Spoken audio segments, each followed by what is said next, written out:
I'm Joe. I'm Karen. And we're from Northfield, Vermont, and we're at the Mother Earth News Fair in Burlington, Vermont, and we're Homestead Homies. Woohoo! And you are watching, sorry, you are watching Off Grid with Doug and Stacy. Hello and welcome to Off Grid with Doug and Stacy, and I'm Doug. Today we're going to talk about Amish men's clothes. We get a lot of comments and questions about the clothes that I wear on our channel. I'm not Amish, but I do appreciate the style and functionality of these simple, plain clothes. Today we're going to talk about some of the summer clothes. The winter clothes do vary just a little bit, so maybe in the winter time, if you guys like this video, leave it down in the comments that you'll want to see the winter time men's clothes update.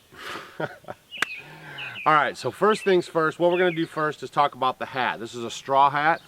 There's no particular brand or maker. It's just a straw hat, and if there was one, it was on the band and it's sweated off since then. But basically, the Amish will switch to the straw hat in the summertime.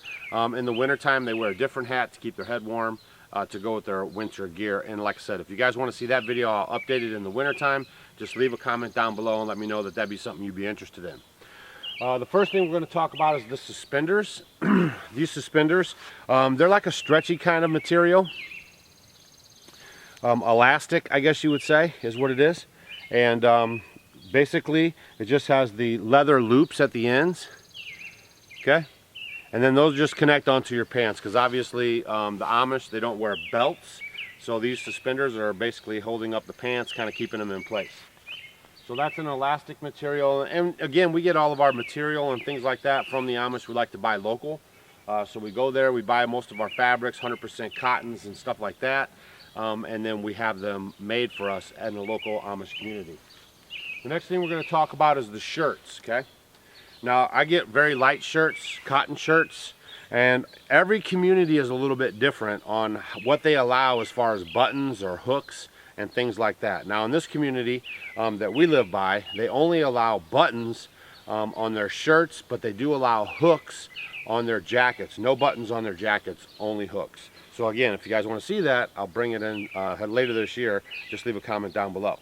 So in our community, they only allow 3 buttons on the shirt. Okay, you can see right there, 1, 2, and then there's one up at the neck, 3.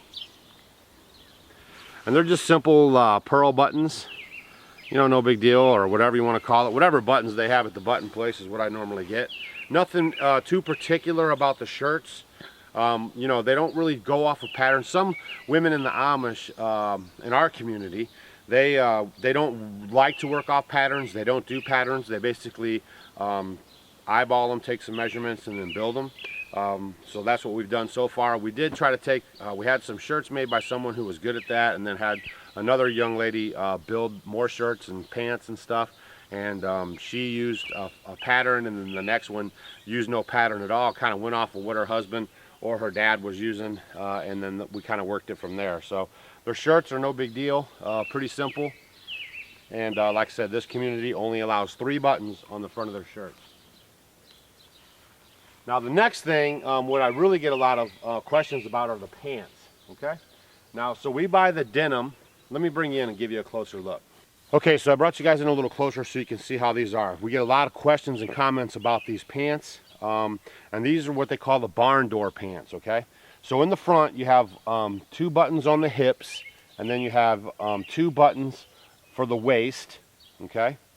And then you have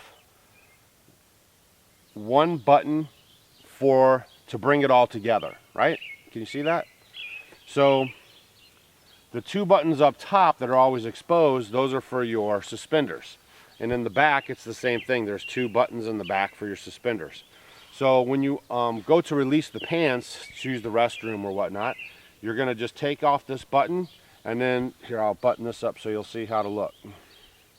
So, you know, if you go to the restroom or something, unless you're sitting down, you won't need to undo this middle button. You'll just open this up, take care of business, and then button it back up, okay? And then button up your middle buttons. See how that works? So when you want to take the pants off, you'll undo the hip buttons, the 2 middle buttons, and then the pants will drop down, and then you'll undo this top button here, and then they'll open up and you'll exit the pants. Okay, it's pretty simple and then very functional way pants to be made, right? The pockets are sewn, as you can see, they're individual, okay? So they're not like in the pants. They're kind of like a blue jeans, I guess you would say, but the difference is when the pocket is here, the fabric from the front of the barn door pants folds up and over the pocket, whereas like your traditional jeans, it's all one piece with a slit cut in it, and then you just go right into your pocket. They just sew the pocket on that slit. So that's how these pants operate. They're, like I said, they're very functional, and I really enjoy wearing them. And you know, they take a beating. I mean, it's just denim, so that, you know, denim holds up pretty good, and like I said, they're very functional.